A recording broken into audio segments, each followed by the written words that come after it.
Howdy y'all, it's Angela. So, yesterday on Parler, if you follow me on Parler, you probably saw this. If you don't, you should, at Mother Issues. I'm Angela, hi. Anyways, I mentioned on Parler yesterday that I'm very concerned about the the woman who appears to be President's top pick to fill RBG's seat on SCOTUS, Amy Coney Barrett. Her name, when the President first announced her a couple weeks ago with his list of potential SCOTUS nominees, her name instantly sparked something, and again, we'll get to that at the end, but it was not a good spark. And then a few days after that, I saw something with Robert Barnes talking to Viva Fry on on Viva Fry's show, and I can put the link there, but he mentioned that Amy Coney Barrett was a hypocrite, and that she's not and he said this prior to Ginsburg dying, and prior to her being whittled down as, top consideration. So, it means something. This isn't like, a jealous, colleague or anything. He said that she's a hypocrite because of her ruling in Michigan with regard to the governor's emergency powers for corona lockdown. She sided with the governor and essentially gave the governor unlimited powers over the people of Michigan forever, in perpetuity.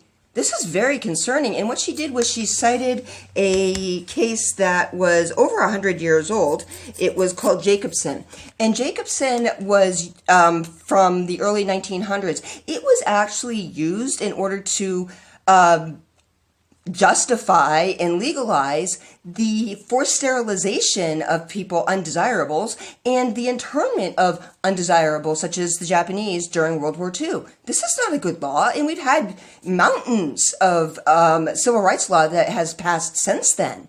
So that alone should scare the crap out of everybody. It scares the crap out of me. What do you guys say? I mean, does that sound like an originalist interpretation? I don't think, because, okay, here's the other point. I want to make this very clear. During the Revolutionary era, they had like 7 plagues.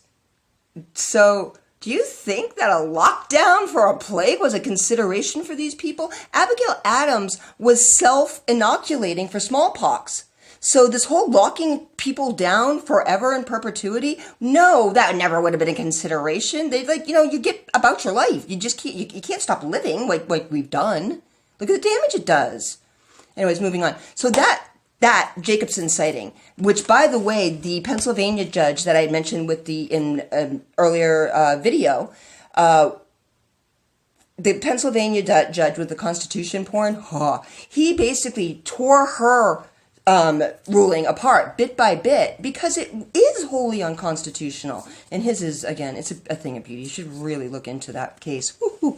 Anyways, so she also has another case here. It's Barrett exclaimed that the benefit of Jacobson, the decision that the green-lit forced vaccines and carved out emergency exceptions to constitutional protections in public health or emergency cases. Again, citing these sterilization and detention camp justifications under Jacobson. She excused or immunized questionable police conduct in almost every seizure case. So, all of these civil asset forfeitures, she sided with the government. And we're talking about people who had, $400 worth of heroin on them, who had their $40,000 brand new vehicle seized, and the government's assertion was, well, it was heroin money. Well, how do you know? There was absolutely no claim, and she went with the government. That is wrong, people. You may not like heroin. Of course, nobody does. Nobody's going to be like, yay! But there are limits, and this is a gross violation of, what was it, the 8th Amendment? No cruel or unusual or, far exceeding or blah, blah, blah, blah. This is a violation of that, and she went with that. Those alone, again. Let's see, another example is, she hid behind precedent that fellow circuit judges said that did not apply any longer to allow Chicago to prohibit pro-life activists from exercising their free speech, and did so without a concurring opinion, as she does whenever she doubted precedent. That's a concern. She's doubting precedent. Precedent is built off originalist interpretation. So what is she doing? And she's not in alignment with other judges who are originalist judges that are on the same bench. That is a concern for me, guys. I think our president is about to make a very, very, very big mistake, and I'm scared. But here, going back to my original, that name, I watch a lot. You guys probably get it. You know me now a little bit. I devour information from any and all sources, okay? Anything that I can sort of put pinpoints and behaviors and everything is more data collection so I can start mapping the world. To me, everything's connected. Sorry. As my point being on this, Netflix, making a murderer, the Steve Avery story.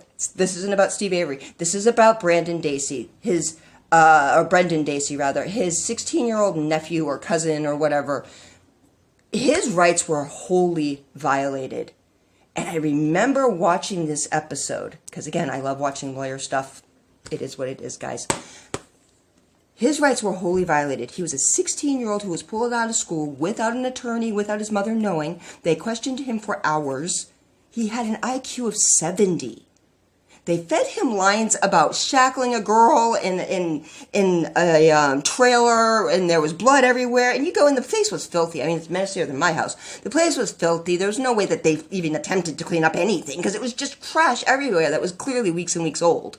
There was no shackles on the bed for this, blood everywhere. It just didn't happen. And they fed him these lines. This kid's sitting in jail for 10 years so far. He was 16 with an IQ of 70 with nobody representing him. And I have to side with the liberal judges on this one. It was a gross violation of this this mentally challenged child's rights. I don't understand where the Disabilities Act didn't come into this. It was disgusting. Not only that, he had an attorney, a public defender, who made public statements that he saw it as his duty to protect the victims, not his client. The victims that the client was, accused of, murdering. He had already made a decision about his own client. So, as one of the justices said in the Seventh Circuit, the judges said in the Seventh Circuit, it was worse than him not having representation. He had representation that was actively and vocally working against him. And this Judge Amy Coney Barrett still kept this kid in jail. He's been sitting there 10 years. I don't like her, folks. I don't. I'm terrified that our president is making a very, very, very big mistake. I don't know what to do. I live in Democrats, so they're not going to, Democrat senators, they were never going to vote for her anyways. If you guys have Republican senators, please call. Do your own research. Again, I'll put the link in below. You can watch Making a Murderer Season 2. It's in there. It's one of the episode where they went to the Seventh Circuit. You can actually hear the testimony. And you can hear the judge asking questions. I don't remember the episode. Please don't make me watch all of that again, I beg you. Point being, I have a problem, guys. Only thing I can think of, if you live in a Democrat Senate state like me, call the White House. Call somebody. Anybody. This is terrifying to me. I think we're about to make another big mistake. I think we're about to make a Roberts mistake. Anyways, that's all I got, guys. Please like, share, and subscribe. I am on both Rumble and YouTube now.